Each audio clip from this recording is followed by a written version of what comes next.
శ్రీమాత్రే నమః. జై శ్రీరామ్. అమ్మ దయతో ఆ రాముడి కృపతో అందరూ బాగుండాలి, అందులో మనం ఉండాలండి. మరి కొన్ని రోజుల్లో ఆ నీలమేఘశ్యాముడైన శ్రీరామచంద్రమూర్తి శ్రీరామనవమి వచ్చేస్తోందండి. 6 ఏప్రిల్ 2025 తారీఖున శ్రీరామనవమి వచ్చింది. నా దగ్గర ఇలాగా last year Ayodhya Ramayya kit ఒకటి ఉందండి. ఆ కిట్ కూడా ఇలా బ్యాక్గ్రౌండ్లా పెట్టుకుంటే అంటే మొత్తం రాముడికి సంబంధించిన వస్తువులన్నీ పెట్టుకుని పూజ చేసుకోవాలనేది చిన్న ముచ్చటండి, కోరిక. ఇలాగే చేసుకోవాలని ఎక్కడా లేదు. కిందటి సంవత్సరం చాలా నచ్చిందండి. ఎందుకు అంటే స్వామివారి అయోధ్య రామయ్య స్థాపన అంటే స్వామివారి కోవెలలో మన రామయ్య తండ్రిని పెట్టుకున్నారు. ఆ రామచంద్రమూర్తికి ఎంత ఓపిక అంటే మొత్తం 500 సంవత్సరాలు తర్వాత స్వామికి దక్కాల్సిన సత్కారం అంతా కూడా ఆ అయోధ్య రామయ్యకి దక్కింది. అందుకనే నేను ఈరోజు బ్యాక్గ్రౌండ్ ఇట్లా పెట్టుకున్నాను. నేను ఈ రామ్ దర్బార్ మీషోలో తీసుకున్నానండి. 400 రూపీస్. మీకు లింక్ డిస్క్రిప్షన్లో షేర్ చేస్తాను. ఎవరికైనా నచ్చిన వాళ్ళు ఉంటే చక్కగా కొనుక్కోవచ్చు. చాలా కళగా ఉంది. అందుకనే కొంచెము తిలకం బొట్టు పెట్టుకుని అలాగే స్వామివారికి చిన్న మల్లెపూల దండ అల్లుకున్నాను బ్లూ కలర్ చామంతి పువ్వులతో. ముందు పూజ విధానానికి వస్తే ముందుగా చక్కగా దీపారాధన చేసుకుని గంధము అలాగే కుంకుమ బొట్లతో ఆ దీపాన్ని అలంకరించుకోండి. ముందుగా ఆచమనీయం చేసుకోండి. దాని తర్వాత దీపారాధన చేసుకొని రాముడికి సంకల్పము నివేదించుకోండి. నివేదించుకున్న తర్వాత భూశుద్ధి చేసుకోండి. చేసుకుని ఇంకొక విషయం అండి, దీపం దగ్గర దీపం వెలిగించిన తర్వాత కొన్ని అక్షంతలతోని అలాగే కొన్ని పువ్వులతోని చక్కగా అలంకరించుకోండి. ఏ పూజకైనా ఆది పూజ్యుడైన గణపతి పూజతో ప్రారంభం అవుతుందండి.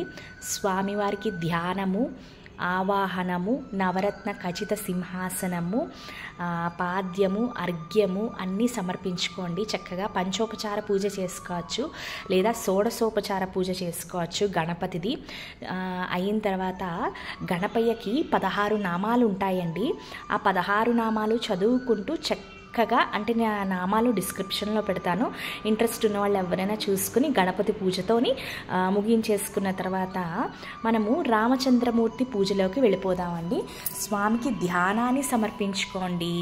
స్వామికి ఆహ్వానము అంటే ఆవాహయామి అంటే ఆహ్వానము, మన ఇంటికి పిలుచుకోవాలి, ఇన్విటేషన్ ఇచ్చుకోండి.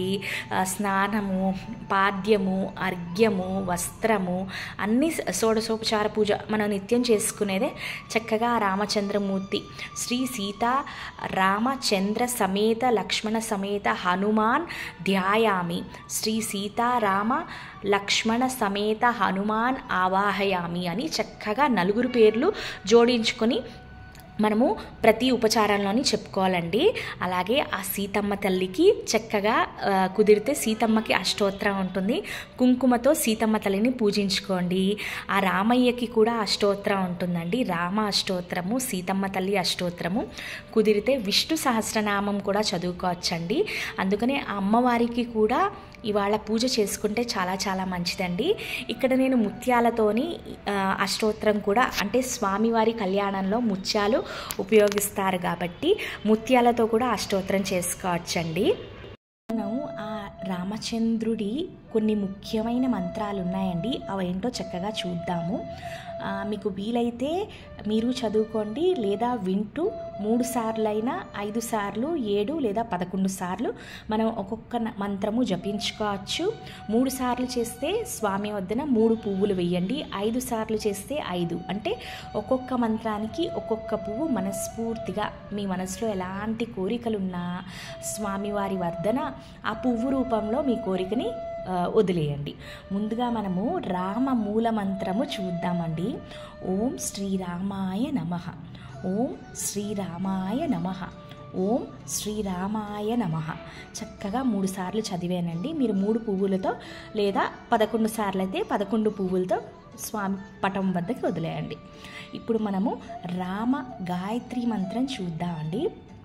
ఓం దశరథాయ విద్మహే సీతావల్లభాయ ధీమహి తన్నో రామ ప్రచోదయాత్. ఓం దశరథాయ విద్మహే సీతావల్లభాయ ధీమహి తన్నో రామ ప్రచోదయాత్. ఓం దశరథాయ విద్మహే సీతావల్లభాయ ధీమహి తన్నో రామ ప్రచోదయాత్. ఇప్పుడు మనము రామ తారక మంత్రం చూద్దామండి. శ్రీరామ జయ రామ జయ జయ రామ, శ్రీరామ జయ రామ జయ జయ రామ, శ్రీరామ జయ రామ జయ జయ రామ. చక్కగా మనం 3 మంత్రాలు పూర్తి చేసుకున్నామండి. ఇప్పుడు కోదండ రామ మంత్రం చూద్దామండి. శ్రీరామ జయ రామ కోదండ రామ, శ్రీరామ జయ రామ కోదండ రామ, శ్రీరామ జయ రామ కోదండ రామ. ఈ మంత్రాలన్నీ కాకుండా స్వామివారిది ఇంకొక ముఖ్యమైన మంత్రము, మనము రోజు సహజంగా చదువుకునే మంత్రము, సహజ భాషలో వాడుకుంటాము. శ్రీరామ రామ రామేతి రమే రామే మనోరమే సహస్రనామ తత్తుల్యం రామనామ వరాననే. శ్రీరామ రామ రామేతి రమే రామే మనోరమే సహస్రనామ తత్తుల్యం రామనామ వరాననే. శ్రీరామ రామ రామేతి రమే రామే మనోరమే సహస్రనామ తత్తుల్యం రామనామ వరాననే అని చక్కగా 3 సార్లు చదువుకుంటే విష్ణు సహస్రనామం చదివినంత ఫలితం కలుగుతుందంటండి. ఈ ఒక్క మంత్రము ఇంత శక్తివంతమైనది ఎందుకు అంటే, రాముడి గొప్పతనం గురించి, అంటే ఆ విష్ణుమూర్తి గొప్పతనం గురించి సాక్షాత్తు ఆ పరమశివుడు చెప్పిన మంత్రం అండి ఇది. ఎవరైతే ఈ మంత్రాన్ని 3 సార్లు జపిస్తారో వాళ్ళు విష్ణు సహస్రనామం మొత్తం పారాయణం చేసిన లెక్క అని ఆ శివయ్యే సాక్షాత్తు తెలిపారండి. అందుకనే తప్పకుండా మీ పిల్లలతోని, మీ ఇంట్లో వాళ్ళు ఉన్న పెద్దవాళ్ళు అందరితో కూడా ఈ మంత్రాన్ని, ఏ మంత్రం చదివినా చదవకపోయినా ఇది మూల మంత్రం కింద భావించి చదువుకోండి. ఇప్పుడు మనం పంచోపచార పూజలోకి వెళ్ళిపోదామండి. ముందుగా స్వామికి ధూపాన్ని చూపించుకోండి, తర్వాత దీపం దర్శయామి అనుకోండి. 3వది నైవేద్యము అండి. ఇవాళ ముఖ్యంగా పెట్టవలసిన నైవేద్యము స్వామికి ఎంతో ప్రీతికరము పానకము అండి. బెల్లం పానకము, చక్కగా మిరియాలు వేసి, అలాగే ఏదైనా ఒక రకమైన పండు, అలాగే ఏదైనా పిండి వంటలు, పులిహోర, పరవాణము ఏదైనా మనం నివేదించుకోవచ్చండి. 4వది మంగళహారతి. స్వామికి ఎంతో ఇష్టమైన ముత్యాల హారతి ఇచ్చుకుంటున్నానండి. స్వామికి కళ్యాణం రోజు ముత్యాలు ప్రాముఖ్యత ఉంది. శ్రీరామ జయ రామ జయ జయ రామ రఘురామ, శ్రీరామ జయ రామ సుందర రామ శ్రీరామ. ఒక మాట ఒక పత్ని ఒక బాణం ఒక బాట, శ్రీరామ జయ రామ జయ జయ రామ మంగళ రామ ఆత్మారామ శ్రీ సాయి రామ రఘుకుల సోమ పట్టాభిరామ కోదండ రామ నీలమేఘ శ్యామ. ఓం సర్వం శ్రీరామార్పణమస్తు. మీకు ఈ పూజా వీడియో కానీ నచ్చితే తప్పకుండా ఒక్క లైక్ ఇవ్వండి. ఇంకొక నలుగురికి ఈ వీడియో చేరుతుంది. మీ అందరికీ మనస్ఫూర్తిగా ఆ రాముడి ఆశీస్సులు ఉండాలి. తప్పకుండా శ్రీరామనవమి పూజ బాగా చేసుకోండి. సర్వం శ్రీరామార్పణమస్తు.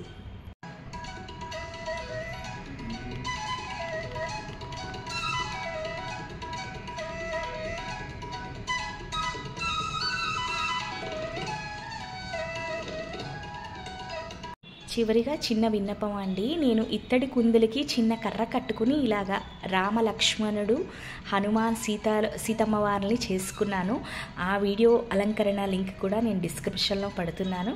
తప్పకుండా ఇంట్రెస్ట్ ఉన్నవాళ్ళు చూసుకోండి. సీతమ్మ అందరూ భలే ముద్దుగా వచ్చారు. మన కళ్ళకి మంచి స్వామివారి దర్శనం అవుతుంది.